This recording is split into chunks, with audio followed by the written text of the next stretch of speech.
Hello and a big welcome back to the Korean Beauty Show podcast for another week. I'm your host, Lauren Lee, Kbeauty expert, founder of Style Story, where you can shop, learn, and explore the world of Korean skincare at www.stylestory.com.au, and of course, your guide to what is going on here on the ground in Korea. So let us jump straight into the Kbeauty news headlines. And at the moment, we are obviously transitioning into autumn over here. So a lot of the news headlines that I was finding was all around that. In Korea at this time of the year, and also as we're transitioning from into spring and summer, there's always a lot of chat in the industry about what we call hwancheolgi, or the change of season, the transition of the seasons, just because we really do have very distinct weather at lots of different times of the year here. Obviously, Korea is a country that goes from really, really hot, humid summers all the way down to minus 18, 20 degrees Celsius in winter. So particularly when it comes to things like skincare and makeup, a lot of people have very different needs at the different times of the year. And the change of seasons, or the transitional period, is well known here for causing a lot of problems for people, just because of how different the daily temperature ranges can be. So one of the first things I noticed was that people are saying that a key trend for this autumn or fall in Korea is exfoliation. So because of all of these issues that the skin goes through with the daily temperature range, and the fact that that has a really big impact on the skin's balance, it can easily be broken, which makes it very sensitive to things like irritation. So a lot of the brands and the products that are coming out at the moment are talking about gentle exfoliation.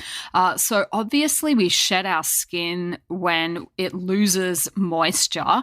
It can lose moisture a lot more quickly because of the winds that we get here in Seoul, but also Korea in general at this time of the year. If you haven't ever checked where Korea is on a map, it might surprise you to know that we're actually closer to Russia than you might realize. So a lot of the really harsh winds that we tend to get, and when it gets really cold, are the winds coming down from Siberia, which just sounds so out there, I know, particularly coming from Australia. Like if you'd said to me that I was going to move to a place that gets winds from Siberia, I would have thought it was like, a scene out of Fiddler on the Roof or something, like just very, very out there. But we do get that, and that can cause a whole lot of problems. In general, the warm days that we have here tend to be when the wind and the air is moving over from China, and then when the cold days come through, it's coming through from Russia. So a lot of chatter in the headlines about products that will help exfoliate skin without contributing to irritation. Some of the different forms that I saw mentioned were things like lotions, washes, toners, masks. And then we've got this product category here that trends really well and sells a lot, which is the pads. So pads in general, I don't know that they ever translated and sold as many overseas as they did here in Korea, but people here love a pad product, and there's heaps of different types. There's the bubbling types. There's even some people are making hydrating style pads. There's the classic exfoliator pads that have the two different sides on them. One's a bit smoother and one is a little bit rougher. But if you walk into an offline store here, you'll notice that there is a whole counter or a shelf just for pad type products. So very, very popular. Some people even like to use them in the morning as their cleanser instead of using an actual cleanser. I kind of do my own version of that. When I'm not suffering from a whole lot of skin issues, oftentimes I will just use a hydrating toner on a cotton pad in the morning, and that's kind of how I remove the products from the night before. But then if I'm experiencing things like dermatitis or whatnot, I do tend to wash my face, just because that that I've found has helped. But removing skin in a timely manner, dead skin rather, we're not just taking off everything, but removing dead skin in a timely manner is actually really good for your skin because it will actually counterintuitively maybe help keep it moisturized. It protects it and also prevents it from looking dry and congested. So a lot of talk about those kind of products, and I saw a lot of mentions of different types of acids. Everything from your classic AHAs and BHAs through to the PHAs, which are really trending here at the moment because of how well they are known to be suitable for sensitive skin. A lot of people suffering from a lot of skin issues at the moment still. So everyone is very, very focused on things that will calm and won't irritate the skin. Now, another really interesting headline that I came across, and there's been lots of reports and analyses done, is about the top global beauty trends. And perhaps unsurprisingly, anti-aging or aging care is the top concern for beauty consumers globally. It's a market-leading trend and there are the highest market beauty items. But what I thought was interesting is that there are some real differences in the popular items by country. So I've actually had a look at some reports and analyses, and I'll put the links for those in the show notes, that say what each country is particularly concerned about. So in China, they are really focused on this concept of early anti-aging. And because of that, Gen Z has actually emerged as one of the major buyers of things like eye care products. So they're interested in getting a handle on it, getting a head start, if you will, on anti-aging in China.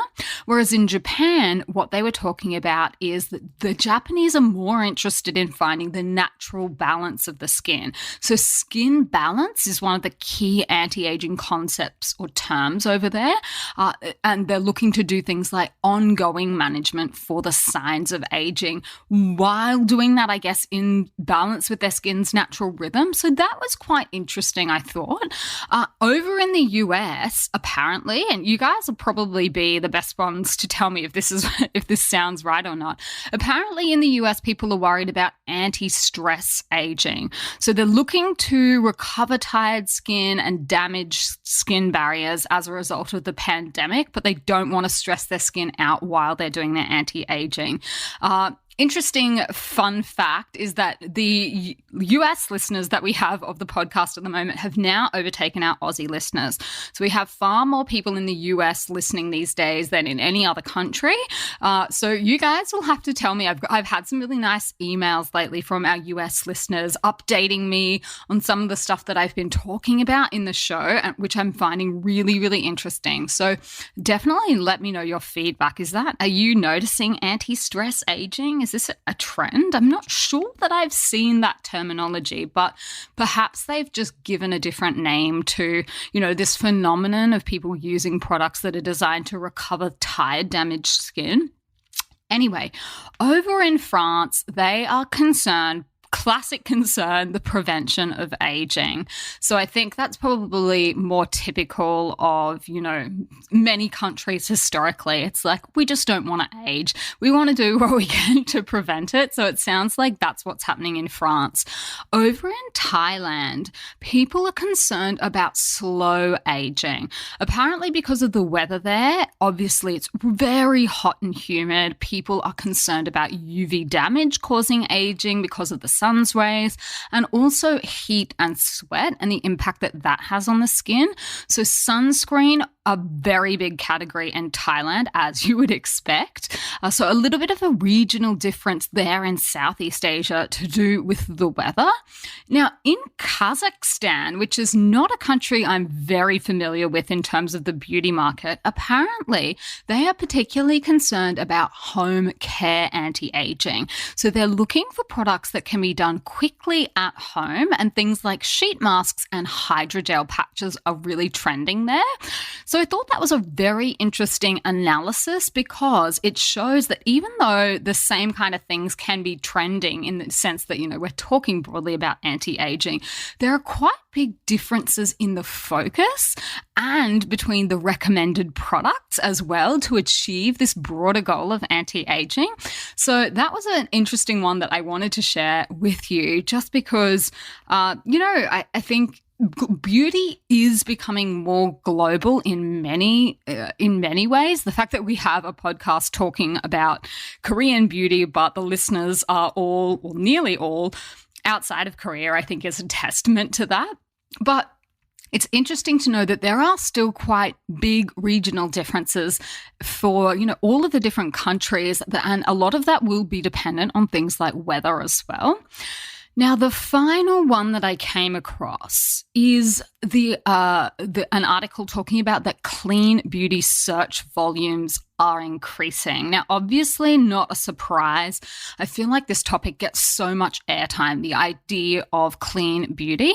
But what I thought a little bit interesting about this one was that according to a survey of Google's latest beauty trends, a US beauty data analysis company called Spate has said that people who are searching for clean beauty, among those people, there are a number of users that are searching for really specific keywords, things like circular economy, ethical, biodegradable. So it's not just this same concept of toxin-free, chemical-free that a lot of people associate with clean beauty, but they're really talking much more broadly, things like waste management, waste efficiency, upcycling, all of those kind of things, biodiversity. So I thought that was really interesting because when I hear the words clean beauty, I think, really long lists of ingredients that you can and can't use, a lot of fear mongering about chemicals, and nasties and things like that, which is not the kind of marketing that I like to see. But it looks like for a lot of consumers, what they're really talking about is much broader than that. And they're talking about the environmental impact of the beauty industry as a whole. So that was the specific part that I found interesting. They were saying also that, among US and European consumers, clean beauty has a pretty long history, but Asia's preference for this has been growing rapidly. And I think that regional difference may be coming through here because when it comes to Korea in particular, clean beauty is synonymous with the EWG ratings, and they are marking that on the packages specifically to appeal to people who want more eco-friendly consumption. But I think a lot of the, the packaging and maybe the biodegradable stuff and the ethical stuff gets lost in among that because it just becomes all about red light, green light ingredients. Whereas, maybe US consumers have moved not past that because I definitely think that I see so much chatter about that still, but that they are a little bit more broad in their focus of what it means to be truly clean. So that was interesting. And, I guess it will be interesting to see if there continue to be these big regional differences between how people perceive what clean beauty is in places like Europe versus how people perceive it in the Asian economies and markets. So we'll have to just see how it goes. But this trend will not die away anytime soon. If anything, it's going in the other direction, and it's just becoming one of the main focuses here at the moment. I cannot tell you how many brands I'm seeing that are revamping their collections and, stuffing vegan in there at every chance they get. All of the products are vegan, and I think that is got very little to do with people being vegan and much more to do with trying to appeal to this segment of the market that sees this as more eco-friendly. So there you go. That was rounding out our headlines for this week. Now, I had an interesting question come through this week that I thought I might as well share with you. So someone had been listening to the podcast episodes about Korean sunscreens that I did a little while back. And what she was wondering was, Are they just not recommended? Like, is the upshot of all of that controversy and the fact that, for example, they can't be sold in Australia, does that mean that they're just not recommended? And what I would say is it's not necessarily that they aren't recommended. I think the important thing to be aware of is more that the regulations in Korea are different.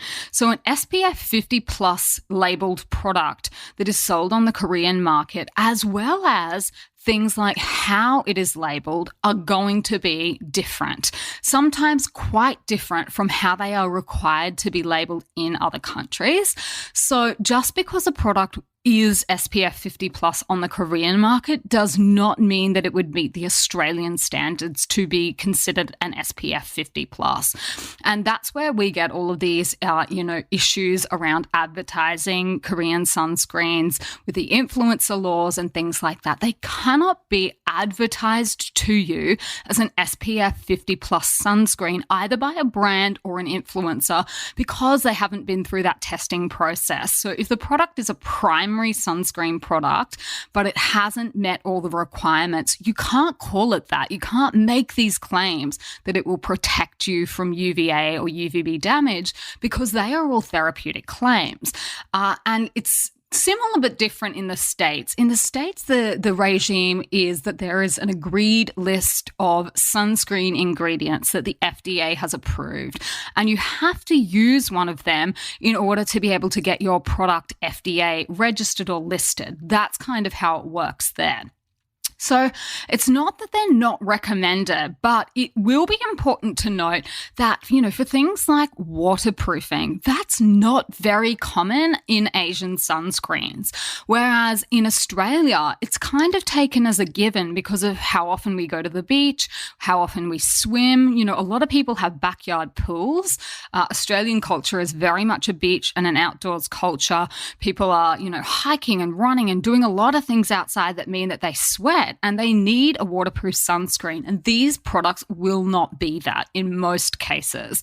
So if you're the kind of person that maybe has a desk job and you don't do a lot of moving around, you're not a beach goer or something like that, then perhaps they'll be fine. But be aware that there is a good chance that a product labeled 50 plus as a sunscreen here in Korea is not going to be the same as an Australian 50 plus, because there are actually different testing levels that they need to meet. In the US, it's the same again. I know a lot of people complain about the fact that the FDA hasn't approved any new sunscreen filters for ages, and that therefore, what's going on over here in, Korea and Asia must be more progressive. But there are differences. It's a personal choice at the end of the day as to whether you choose to use them or not. I can tell you what I do. I use Asian sunscreens on my face here in Korea, but whenever I go overseas, I always get the local ones. And that's just because I've had instances where I've been using, for an example, a Korean sunscreen on my body when I was in Italy last time, and I noticed that my sunspots came up pretty much immediately.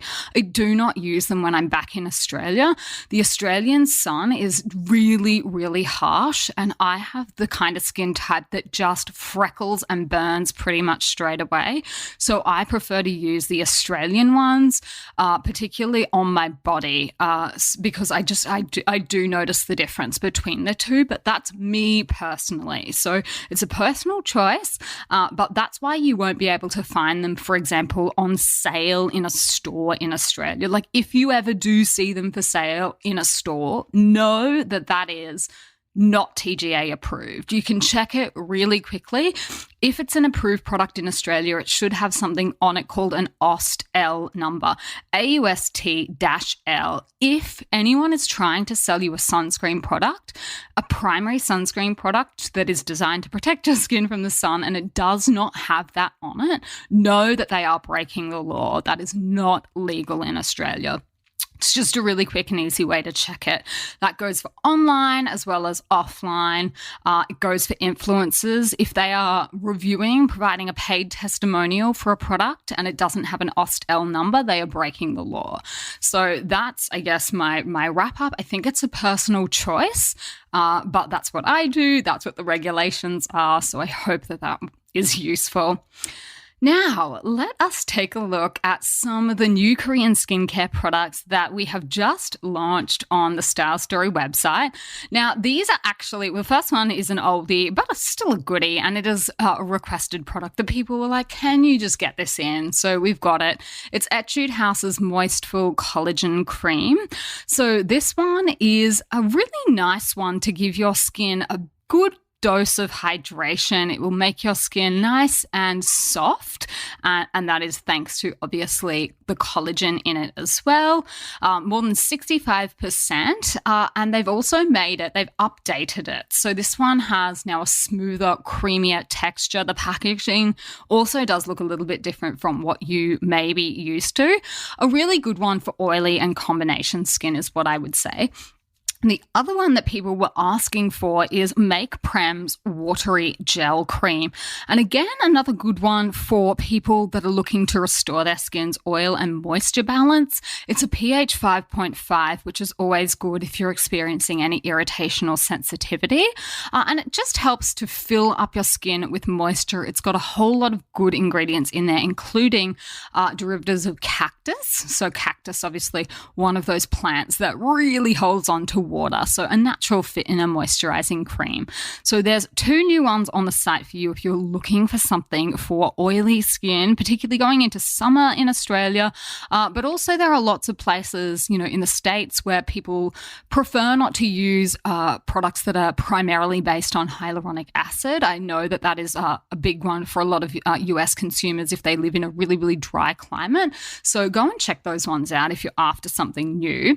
Now, our Testers Club reviewers have been reviewing 9 Less's products. Now, 9 Less is a new Kbeauty brand that makes hair products, and they wanted us to send out the products to our testers. So we were happy to comply.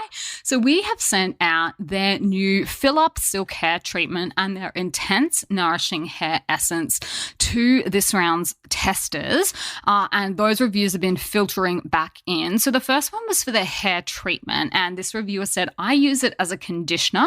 It's a nice product. If you just want to get out of the shower quickly, it can act as a conditioner, apply it on your hair ends, and then blow dry. It's not greasy at all. So that's one way to use it. Thank you very much for your review. The other reviewer said that she was using the hair essence. So what she said is, if you don't have time to go to a salon, then this will be a good product to give your hair a bit of shine and stay healthy. I use it right after the shower and right before drying my hair. It doesn't make my clothes greasy. Just 2 pumps is enough for all of my ends. So thanks to our Testers Club members for their reviews. Really appreciate them. And we have a new round of Testers Club launching this week, guys. So make sure you get on the Style Story newsletter list if you would like to be one of our testers. This is going to be a big round, this one. So we are going to need lots and lots of testers. So make sure you're on there and that you fill out your application when it gets sent around too. We would love to have you as part of the reviewing team so that you could share your honest thoughts on the products. All the feedback goes back to the brands as well. So it's a very useful process for them knowing how you're using it, what you want from your products, and how a product can be improved as well. Any of your feedback will go back to the brands that have made the products. So we've also had a review for the podcast, and this one says it's more than skin routine education. Every week, I look forward to plugging my headphones in at work into the show and absorb the content provided by Lauren. Like a school's day, I always have a pen and paper taking notes on her advice and product suggestions. I love the local Korean news and daily what's on sections. It gives me an overall view on how these trends, skincare products, goes beyond that of just a simple new thing out there. The show takes time to explain these matters, pros and cons, and I'm grateful for this. That is absolutely lovely. Thank you so much for your review. If you haven't left yours, just a little reminder, you can do that in your podcast app. You can do it on our Facebook page. You can do it on Google as well. If you Google Style Story, there's a section on Google where you can even leave it. So lots of different ways for you to do that. I would love to read yours out as well. Okay, now guys, my recommendation for the week is to make sure that you don't miss Thursday's episode, because I have a really exciting one for you. I got the chance to sit down with Sarah Chung, who is a beauty industry veteran. She's been working with Kbeauty brands like Amore Pacific before they even were Amore Pacific. She's been in the industry since 2003. So we sat down and had a chat, and I'm going to be sharing that with you on Thursday's episode. So it's something a little bit different. So make sure you don't miss that one. We had a really, really interesting chat about, Sarah's take on the industry, what has changed in the time since she first started working with beauty brands. She was actually born here in Korea and then moved over to the States. So make sure you stay subscribed rather. And I cannot wait to have you to be back in your ears on Thursday. And in the meantime, I will see you on Style Story.